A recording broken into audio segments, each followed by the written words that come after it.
بسم اللہ الرحمن الرحیم۔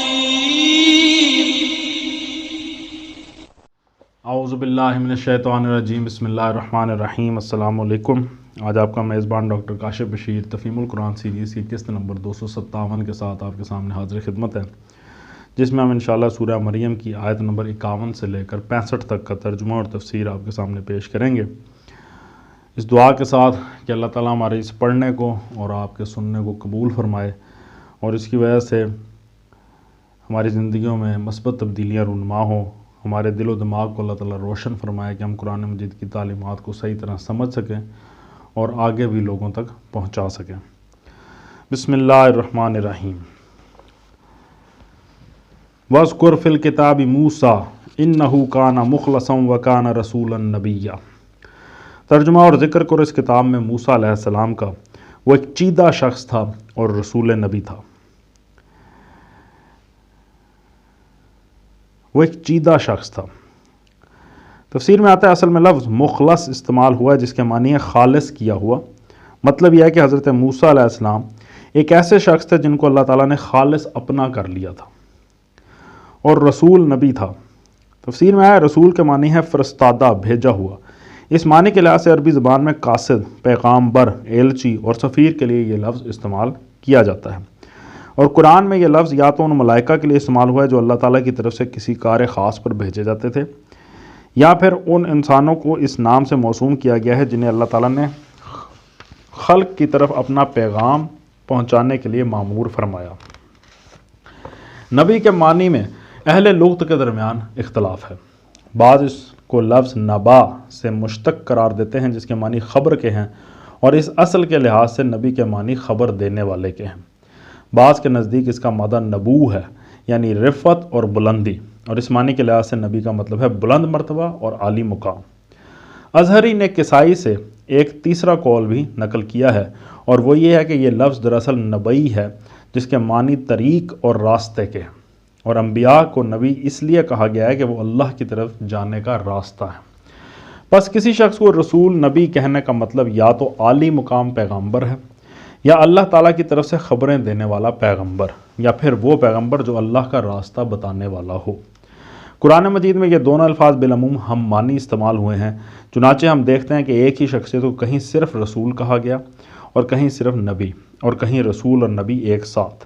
لیکن بعض مقامات پر رسول اور نبی کے الفاظ اس طرح بھی استعمال ہوئے ہیں جس سے ظاہر ہوتا ہے کہ ان دونوں میں مرتبے یا کام کی نوعیت کے لحاظ سے کوئی اصطلاحی فرق ہے۔ مثلا سورہ حج کے رکوع نمبر 7 میں فرمایا، جس کا مفہوم ہے ہم نے تم سے پہلے نہیں بھیجا کوئی رسول اور نہ نبی مگر۔ اب یہ الفاظ صاف ظاہر کرتے ہیں کہ رسول اور نبی دو الگ اصطلاحیں ہیں جن کے درمیان کوئی معنوی فرق ضرور ہے۔ اسی بنا پر اہل تفسیر میں یہ بحث چل پڑی ہے کہ اس فرق کی نوعیت کیا ہے، لیکن حقیقت یہ ہے کہ قطعی دلائل کے ساتھ کوئی بھی رسول اور نبی کی الگ الگ حیثیتوں کا تعین نہیں کر سکا۔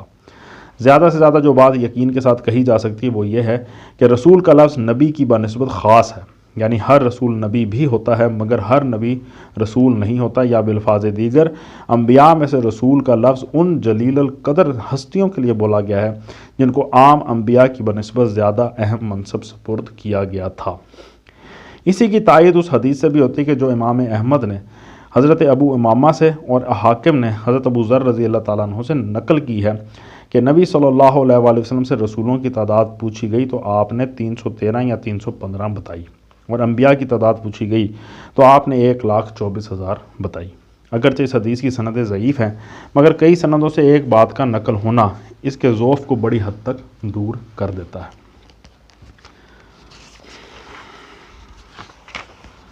وَنَادَيْنَاهُ مِنْ جَانِبِ الطُّورِ الْأَيْمَنِ وَقَرَّبْنَاهُ نَجِيًّا۔ ترجمہ ہم نے اس کو طور کے داہنی جانب سے پکارا اور راز کی گفتگو سے اس کو تقرب عطا کیا۔ داہنی جانب سے پکارا، تفسیر میں آتا ہے کوہ طور کے داہنی جانب سے مراد اس کا مشرقی دامن ہے، چونکہ حضرت موسیٰ علیہ السلام مدین سے مصر جاتے ہوئے اس راستے سے گزر رہے تھے جو کوہ طور کے جنوب سے جاتا ہے، اور جنوب کی طرف سے اگر کوئی شخص طور کو دیکھے تو اس کے دائیں جانب مشرق اور بائیں جانب مغرب ہوگا۔ اس لیے حضرت موسیٰ علیہ السلام کی نسبت سے طور کے مشرقی دامن کو داہنی جانب فرمایا گیا، ورنہ ظاہر ہے کہ بجائے خود پہاڑ کا کوئی دائیں یا بایاں رخ نہیں ہوتا۔ راز کی گفتگو سے اس کو تقرب عطا کیا۔ وَوَهَبْنَا لَهُ مِن رَحْمَتِنَا أَخَاهُ هَارُونَ نَبِيًّا، ترجمہ، اور اپنی مہربانی سے اس کے بھائی ہارون کو نبی بنا کر اسے مددگار کے طور پر دیا۔ وَاذْكُرْ فِي الْكِتَابِ إِسْمَاعِيلَ إِنَّهُ كَانَ صَادِقَ الْوَعْدِ وَكَانَ رَسُولًا نَبِيًّا، ترجمہ، اور اس کتاب میں اسماعیل علیہ السلام کا ذکر کرو، وہ وعدے کا سچا تھا اور رسول نبی تھا۔ وَكَانَ يَأْمُرُ أَهْلَهُ بِالصَّلَاةِ وَالزَّكَاةِ وَكَانَ عِندَ رَبِّهِ مَرْضِيًّا، ترجمہ، وہ اپنے گھر والوں کو نماز اور زکوٰۃ کا حکم دیتا تھا اور اپنے رب کے نزدیک ایک پسندیدہ انسان تھا۔ وَاذْكُرْ فِي الْكِتَابِ إِدْرِيسَ إِنَّهُ كَانَ صِدِّيقًا نَبِيًّا، ترجمہ، اور اس کتاب میں ادریس علیہ السلام کا ذکر کرو، وہ ایک راست باز انسان اور ایک نبی تھا۔ ادریس علیہ السلام، حضرت ادریس علیہ السلام، ان کے متعلق اختلاف ہے۔ بعض کے نزدیک وہ بنی اسرائیل میں سے کوئی نبی تھے، مگر اکثریت اس طرف گئی ہے کہ وہ حضرت نوح علیہ السلام سے بھی پہلے گزرے ہیں۔ نبی صلی اللہ علیہ وآلہ وسلم سے کوئی صحیح حدیث ہم کو ایسی نہیں ملی جس سے ان کی شخصیت کے تعین میں کوئی مدد ملتی ہو۔ البتہ قرآن کا ایک اشارہ اس خیال کی تائید کرتا ہے کہ وہ حضرت نوح علیہ السلام سے متقدم ہیں، کیونکہ بعد والی آیت میں یہ فرمایا گیا ہے کہ یہ انبیاء جن کا ذکر اوپر گزرا ہے، آدم علیہ السلام کی اولاد، نوح علیہ السلام کی اولاد، ابراہیم علیہ السلام کی اولاد اور اسرائیل کی اولاد سے ہیں۔ اب یہ ظاہر ہے کہ حضرت یحییٰ، عیسیٰ اور موسیٰ علیہ السلام تو بنی اسرائیل میں سے ہیں۔ حضرت اسماعیل علیہ السلام، حضرت اسحاق علیہ السلام اور حضرت یعقوب علیہ السلام اولاد ابراہیم علیہ السلام سے ہیں، اور حضرت ابراہیم علیہ السلام اور اولاد نوح علیہ السلام سے ہیں۔ اس کے بعد صرف حضرت ادریس علیہ السلام ہی رہ جاتے ہیں جن کے متعلق یہ سمجھا جا سکتا ہے کہ وہ اولاد آدم سے ہیں۔ مفسرین کا عام خیال یہ ہے کہ بائبل میں جن بزرگ کا نام ہنوک یا اینوک بتایا گیا ہے وہی حضرت ادریس علیہ السلام ہیں۔ ان کے متعلق بائبل کا بیان یہ ہے، اور ہنوک 65 برس کا تھا جب اس سے متوسلح پیدا ہوا، اور متوسلح کی پیدائش کے بعد ہنوک 300 برس تک خدا کے ساتھ ساتھ چلتا رہا، اور وہ غائب ہو گیا کیونکہ خدا نے اسے اٹھا لیا۔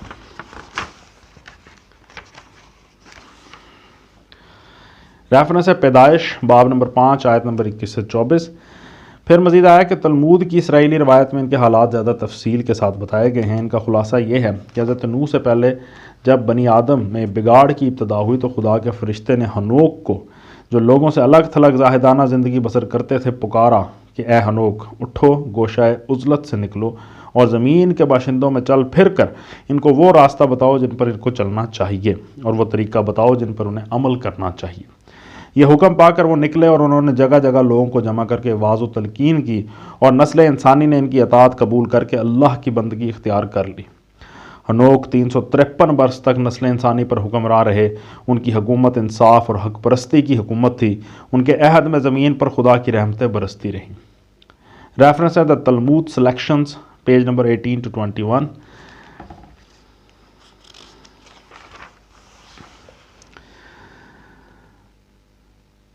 وَرَفَعْنَاهُ مَكَانًا عَلِيًّا، ترجمہ، اور اسے ہم نے بلند مقام پر اٹھایا تھا۔ اس حوالے سے تفسیر میں آتا ہے، اس کا سیدھا سادہ مطلب تو یہ ہے کہ اللہ تعالیٰ نے حضرت ادریس علیہ السلام کو بلند مرتبہ عطا کیا تھا، لیکن اسرائیلی روایات سے منتقل ہو کر یہ بات ہمارے ہاں بھی مشہور ہو گئی ہے کہ اللہ تعالیٰ نے حضرت ادریس علیہ السلام کو آسمان پر اٹھا لیا۔ بائبل میں تو صرف اسی قدر ہے کہ وہ غائب ہو گئے کیونکہ خدا نے ان کو اٹھا لیا، مگر تلمود میں اس کا ایک طویل قصہ بیان ہوا ہے جس کا خاتمہ اس پر ہوتا ہے کہ ہنوک ایک بگولے میں آتشیں رتھ اور گھوڑوں سمیت آسمان پر چڑھ گئے۔ اولئک الذین انعم اللہ علیہم من النبیین من ذریۃ آدم وممن حملنا مع نوح ومن ذریۃ ابراہیم واسرائیل وممن ہدینا واجتبینا اذا تتلی علیہم آیات الرحمن خروا سجدا وبکیا۔ ترجمہ، یہ وہ پیغمبر ہیں جن پر اللہ نے انعام فرمایا آدم علیہ السلام کی اولاد میں سے اور ان لوگوں کی نسل سے جنہیں ہم نے نوح علیہ السلام کے ساتھ کشتی پر سوار کیا تھا، اور ابراہیم علیہ السلام کی نسل سے اور اسرائیل کی نسل سے، اور یہ لوگوں میں سے تھے جن کو ہم نے ہدایت بخشی اور برگزیدہ کیا۔ ان کا حال یہ تھا کہ جب رحمان کی آیات ان کو سنائی جاتی تو روتے ہوئے سجدے میں گر جاتے تھے۔ یہ آیت سجدہ ہے، آپ سب سے گزارش ہے کہ سجدہ ضرور ادا کر لیجئے گا۔ فخلف من بعدهم خلف اضاعوا الصلاة واتبعوا الشهوات فسوف يلقون غیا۔ ترجمہ، پھر ان کے بعد وہ ناخلف لوگ ان کے جانشین ہوئے جنہوں نے نماز کو ضائع کیا اور خواہشات نفس کی پیروی کی، پس قریب ہے کہ وہ گمراہی کے انجام سے دوچار ہوں۔ نماز کو ضائع کیا، تفسیر میں آتا ہے یعنی نماز پڑھنی چھوڑ دی یا نماز سے غفلت اور بے پرواہی برتنے لگے۔ یہ ہر امت کے زوال و انحطاط کا پہلا قدم ہے۔ دیکھیں اس میں بھی سب سے پہلے ناخلف لوگوں کی جو نشانی بتائی گئی وہ ہے کہ نماز کو ضائع کرتے تھے۔ نماز وہ اولین رابطہ ہے جو مومن کو زندہ اور عملی تعلق اللہ کے ساتھ جوڑنے کا شب و روز تک جوڑے رکھتا ہے اور اسے خدا پرستی کے مرکز و محور سے بچھڑنے نہیں دیتا۔ یہ بندھن ٹوٹتے ہی آدمی خدا سے دور اور دور تر ہوتا چلا جاتا ہے، حتیٰ کہ عملی تعلق سے گزر کر اس کا خیالی تعلق بھی خدا کے ساتھ باقی نہیں رہتا۔ اسی لیے اللہ تعالیٰ نے یہاں یہ بات ایک قاعدہ کلیہ کے طور پر بیان فرمائی ہے کہ پچھلے تمام انبیاء کی امتوں کا بگاڑ نماز ضائع کرنے سے شروع ہوا ہے۔ آیت میں پھر آیا کہ خواہشات نفس کی پیروی کی، تفسیر میں آتا ہے یہ تعلق باللہ کی کمی اور اس کے فقدان کا لازمی نتیجہ ہے۔ نماز کی اذاعت سے جب دل خدا کی یاد سے غافل رہنے لگے تو جوں یہ غفلت بڑھتی گئی، خواہشات نفس کی بندگی میں بھی اضافہ ہوتا چلا گیا، یہاں تک کہ ان کے اخلاق اور معاملات کا ہر گوشہ احکام الہی کے بجائے اپنے من مانے طریقوں کا پابند ہو کر رہا۔ الا من تاب وآمن وعمل صالحا فاولئک يدخلون الجنۃ ولا یظلمون شیئا۔ ترجمہ، البتہ جو توبہ کر لیں اور ایمان لے آئیں اور نیک عملی اختیار کر لیں وہ جنت میں داخل ہوں گے اور ان کی ذرہ برابر حق تلفی نہ ہوگی۔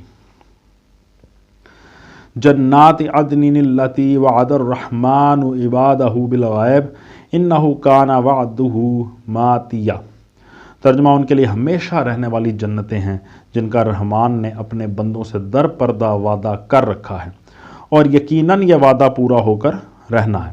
تفسیر میں آتا ہے یعنی جس کا وعدہ رحمان نے اس حالت میں کیا کہ وہ جنتیں ان کی نگاہ سے پوشیدہ ہیں۔ لا يسمعون فیہا لغوا الا سلاما وَلَهُمْ رِزْقُهُمْ فِيهَا بُكْرَةٌ وَعَشِيًّا۔ ترجمہ،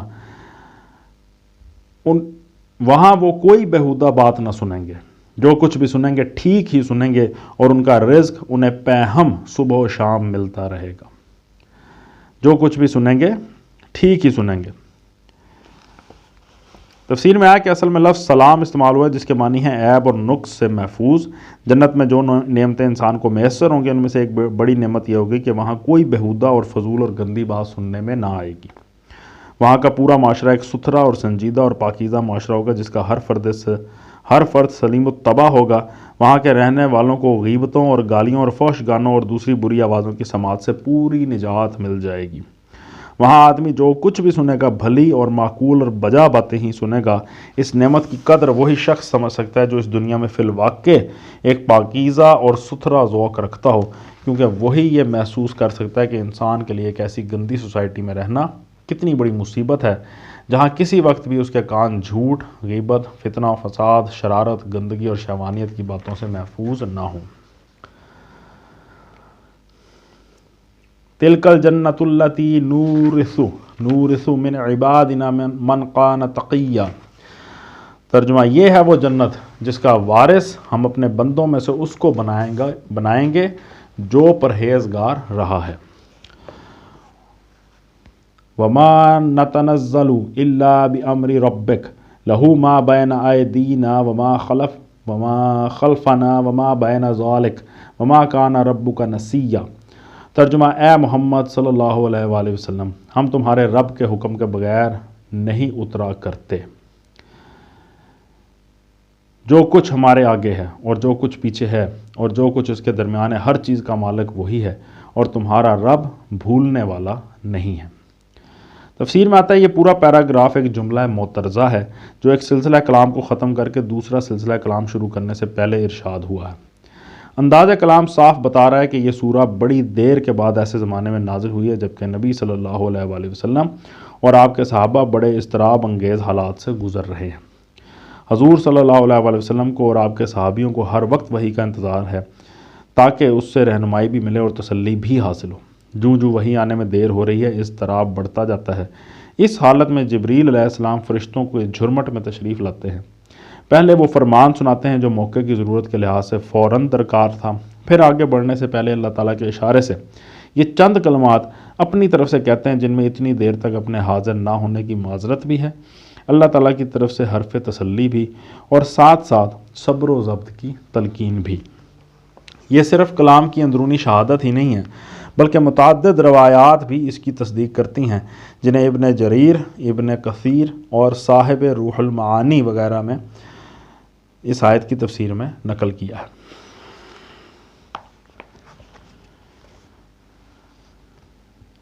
رب السماوات والارض وما بینہما فاعبدہ واصطبر لعبادتہ هل تعلم لہ سمیہ۔ ترجمہ وہ رب ہے جو آسمانوں کا ہے اور زمین کا اور ان ساری چیزوں کا جو آسمان و زمین کے درمیان ہے، بس تم اس کی بندگی کرو اور اسی کی بندگی پر ثابت قدم رہو۔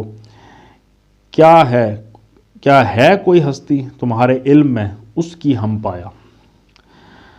تفسیر میں آتا ہے یعنی اس کی بندگی کے راستے پر مضبوطی کے ساتھ چلو اور اس راہ میں جو مشکلات اور مصائب بھی پیش آئیں ان کا صبر کے ساتھ مقابلہ کرو۔ اگر اس کی طرف سے یاد فرمائی اور مدد اور تسلی میں کبھی دیر لگ جایا کرے تو اس پر گھبراؤ نہیں۔ ایک مطیع فرمان بندے کی طرح ہر حال میں اس کی مشیت پر راضی رہو اور پورے عزم کے ساتھ وہ خدمت انجام دیے چلے جاؤ جو ایک بندے اور رسول کی حیثیت سے تمہارے سپرد کی گئی ہے۔ پھر اس آیت میں لفظ سمیع استعمال ہوا جس کے لغوی معنی ہم نام کے ہیں۔ مراد یہ ہے کہ اللہ تو الہ ہے، کیا کوئی دوسرا الہ بھی تمہارے علم میں ہے؟ اگر نہیں ہے اور تم جانتے ہو کہ نہیں ہے تو پھر تمہارے لیے اس کے سوا اور راستہ ہی کون سا ہے کہ اس کی بندگی کرو اور اس کے حکم کے بندے بن کر رہو۔ صدق اللہ العلی العظیم۔ الحمدللہ آج ہم نے سورہ مریم کی آیت نمبر 65 تک کا ترجمہ اور تفسیر آپ کے سامنے پیش کرنے کی کوشش کی ہے۔ اللہ تعالیٰ سے دعا ہے کہ اللہ تعالیٰ ہم پہ اپنی مہربانی فرمائے، ہمیں صراط مستقیم پر چلنے کی توفیق عطا فرمائے اور ہمیں اپنے ان بندوں میں شامل فرما لے جن سے وہ راضی ہوا اور جن پر اللہ تعالیٰ کا انعام نازل ہوا، اور ان لوگوں میں شامل نہ فرمائے، اس رستے سے بچنے کی توفیق عطا فرمائے جس پر چلنے والوں پر اللہ تعالیٰ کا غضب نازل ہوا۔ اسی دعا کے ساتھ آپ سے اجازت چاہیں گے، اپنا بہت خیال رکھیں۔ آپ لوگوں کا بہت بہت شکریہ۔ اللہ حافظ۔